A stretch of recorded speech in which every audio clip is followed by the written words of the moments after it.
Hello বন্ধুরা, তোমরা সকালে কেমন আছো? আশা করি তোমরা সকালে খুব খুব ভালো আছো। আমিও খুব ভালো আছি। শনিবারের একটা নতুন ব্লগে জয়েস লাইফস্টাইলে তোমাদের সকলকে স্বাগত জানিয়ে এখন বাজে বিকেল 4:30। এখন থেকে তোমাদেরকে সঙ্গে নিয়ে ব্লগটা স্টার্ট করছি। দেখতে থাকো, সঙ্গে থেকো, পাশে থেকো, ব্লগটা স্কিপ না করে শেষ পর্যন্ত দেখতে থাকো। টিচার্স ডে তো ছিল বৃহস্পতিবার, তো সোনা বাবার জ্বর ছিল ওই দিন, আর ওকে একটু ডাক্তারবাবুর কাছে নিয়েও গেছিলাম, কিন্তু আর কি ব্লগটা পরে এডিট করে তোমাদের সঙ্গে শেয়ার করছি। আর দেখো টিচার্স ডের গিফটগুলো তোমাদের সঙ্গে শেয়ার করছি। আর এটা হলো আমার গিফট নয়, এটা হলো আমার বরমশাইয়ের আর গিফট। বরমশাই পুরো এক সপ্তাহ ধরে গিফট পায়, কারণ আমাদের কম্পিউটার সেন্টারে প্রত্যেক দিন 3-4টে করে ব্যাচ থাকে। এবার আগের দিন থেকেই আর কি টিচার্স ডে হয়ে গেলেও 4-5 দিন ধরে আর কি গিফটগুলো দেওয়া হয়। তো পেন তো প্রচুর হয়, 15-20টা তো পেন হয়। অলরেডি আমি 6টা পেন গিফট করে দিয়েছি। আমার কাকা শ্বশুরদের 2খানা দিয়েছি, তাদের বাচ্চা আছে, শ্বশুরমশাইকে 2খানা, আর পিসি শাশুড়ি ওই যে বসে আছে তার 2টো নাতনি আছে, তাদেরকে 2টো দিয়ে দিয়েছি। আর তো প্রত্যেক দিন গিফট আসতেই থাকে, আর এক সপ্তাহ ধরে গিফট বাড়িতে আসতে থাকে। আর ওখানে তো এক একটা ব্যাচ এক একভাবে আয়োজন করে।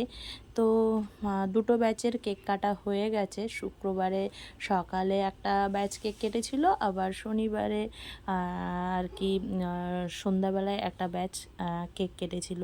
তো দেখো প্রথমে যে রাধা গোবিন্দটা দেখিয়েছিলাম না, ওটা 3D, খুব সুন্দর হচ্ছে, মানে যেদিকেই ঘোরানো হচ্ছে সেদিকেই তার মুখটা এত রিফ্লেকশান হচ্ছে, দারুণ লাগছে। আর এই গণেশ ঠাকুরটার মানে মাথায় এরকম ময়ূর পাখা মানে আমি দেখিনি। এমনি গণেশ ঠাকুর আমাদের প্রচুর গিফট হয়, কারণ ব্যবসায়িক ক্ষেত্রে, ওই কারণে। আর প্রত্যেকবারই তো গণেশ ঠাকুর রাধা গোবিন্দ গিফট হয়। আর এই সরস্বতী ঠাকুরটা দেখছো, এটাও খুব সুন্দর হয়েছে। কিন্তু এটা ভাবছি ওই পিসি শাশুড়ির নাতনি আছে 2টো, ওর বাচ্চা 2টো পড়াশুনো করে, বলেছি তুমি এই গিফটটা নেবে। আর 2টো তো পেন দিয়েছি। আর হলো, আর গিফট যখন দেয় না আমি আনবক্সিং করি না, কারণ ছেলে গিফট আনবক্সিং করতে খুবই ভালোবাসে। তো দেখছে ঘুরিয়ে ঘুরিয়ে আমার ছেলে রাধা গোবিন্দটা কেমন হলো, ঘোরালে রিফ্লেকশান হচ্ছে। তো দেখো খুব সুন্দর লাগছে। আর প্রত্যেক দিন তো গিফট পায়, আর প্রত্যেক দিন এসে আছে যখন আমার কাছে গিফটগুলো দেয়। ছেলে স্কুলে থাকে, তো আমি সেইগুলো খুলি না, কারণ ভাবি ছেলে স্কুল থেকে আসলে গিফটগুলো খুলবে, তাহলেও খুব মজা পাবে। আর ক্যাডবেরি টেরিও দেয়, সেগুলো তোমাদের সঙ্গে আর শেয়ার করছি না নতুন করে। আর তারপরে আর একখানা সরস্বতী ঠাকুর দিয়েছে ঘড়িসহ, সেটা এত সুন্দর, সে কি বলবো, মাইন্ড ব্লোয়িং একদম, মানে কাঠপালিশ যেটা হয় সেই রকম। আর ডায়েরি তো দিয়েছে দেখলাম 2টো, এই সঙ্গে এটা পরের দিনের আর কি শনিবারের গিফট। আর আগে যে 2টো দেখালাম সেগুলো ছিল শুক্রবারের গিফট। আর ছোট একটা রাধা গোবিন্দও দিয়েছে, এটা ছোট্ট রাধা গোবিন্দ।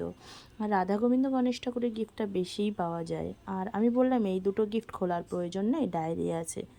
তো দেখো গিফট আনবক্সিং করতে এতটা মজা পাচ্ছে, সে কি বলবো। আর আমি যতটা এক্সাইটেড না থাকি, ছেলে ততটাই এক্সাইটেড থাকে। আর তোমরা তো এক্সাইটেড থাকবেই গিফটটা কি আছে, কারণ আমিও যখন কারোর আনবক্সিং ভিডিও দেখি, আমি শুধু এক্সাইটেড থাকি কখন মানে সেই গিফটটা দেখব। সেই বলছিলাম না, ছোট একটা রাধা গোবিন্দ, স্বস্তিক চিহ্ন হয় না, সেই স্বস্তিক চিহ্নর উপরে রাধা গোবিন্দটা, মানে ইউনিক ইউনিক গিফট পাওয়া যায়। তো আর পেনগুলো তোমাদের সঙ্গে আর শেয়ার করলাম না, বললাম তো প্রচুর পেন হয়। আর ছেলে হওয়ার পর থেকেই দেখি ডেয়ারি মিল্ক গিফটটা আসে, কারণ সবাই জানে যে ওদের বাড়িতে বাচ্চা আছে। আর শ্বশুরমশাই ও গিফটটা আনবক্সিং করতে বসে গেছে, শ্বশুরমশাইও একটু হেল্প করে দিচ্ছে। আর দেখো এক্লার্সও দিয়েছে, এক্লার্স 4টে দিয়েছে বলে ছেলে বলছে আমরা 4জন বলে গুনে গুনে দিয়েছে এক্লার্স। তো আমাদের গিফট আনবক্সিং ভিডিওটা তোমরা সকলেই দেখো ভালো করে। আর আমাদের এই ব্লগটি কেমন লেগেছে তোমরা অবশ্যই জানিও। ব্লগটি ভালো লাগলে তোমরা সকলেই like, comment, share and subscribe করো। টাটা বন্ধুরা, তোমরা সকলে খুব ভালো থেকো, সুস্থ থেকো, আবার দেখা হচ্ছে নেক্সট কোনো নিউ ব্লগে। তোমাদের একটা লাইক, একটা কমেন্ট আমাকে কিন্তু ব্লগ বানাতে অনেক মোটিভেট করে তোলে। তো ওই জন্য তোমরা আমার ব্লগগুলিকে বেশি বেশি করে দেখো ও আমার পাশে থেকো।